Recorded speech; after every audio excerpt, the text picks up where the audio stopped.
So within anatomy, really one thing that segments and joints like is the concept of being aligned or stacked. So for example, when we look at, say, matching is a very kind of informal, kind of colloquial definition often used within golf coaching, but certainly anatomically, a much more accurate definition would be really how well we can align joints and then how well we can stack segments in a fun way. It's the stack without the tilt in that kind of very fun, kind of almost kind of humorous way to then really ensure good joint alignments, kind of good joint stacking. So an approach we can use is, for example, as we kind of move through backswing, kind of loosely speaking, when the hands and arms of the club are somewhat here in space, if we take a line down and show them on the screen now, we run vertically through the shoulder, the trail shoulder, through the trail hip, through the trail knee, into that kind of trail ankle. So a wonderful reference we can use to ensure, again, that lovely stacking of kind of head and neck, rib cage, into lumbar spine, pelvis, lower limb. And then equally so, around about kind of loosely speaking, this kind of place in time in downswing then, we took a line then through lead shoulder, lead hip, lead knee, lead ankle, did that lovely kind of vertical stacking, that lovely vertical alignment again through those joints, and even kind of advancing that into kind of as we approach impact now. Took a line down from shoulder, through hand, through lead hip, through lead knee, through lead ankle. Again, that lovely kind of stacking alignment of those joints. So even using the lumbar spine as an example,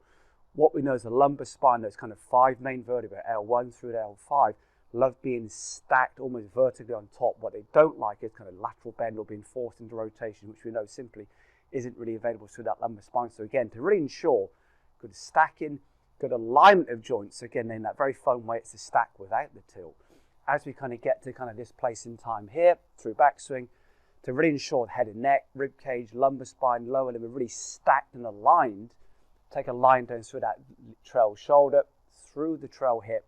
through the trail into that kind of foot and ankle, that lovely kind of vertical stack and alignment of those joints. And then again, roughly kind of this place in time in downswing, take a line down from the shoulder, through the hip, through the knee, into the ankle. As we then approach impact, we can then add on the hand and arm in this case, so shoulder, elbow, lead hand, lead hip, lead knee, lead ankle. A really wonderful reference that we can use to play with to ensure good stacking, good alignment. Again, it's, matching is a very kind of colloquial and formal definition in a very fun way, but anatomically is really how well joints align, how well segments are really stacked, much more precise and defined with ensuring kind of good movement,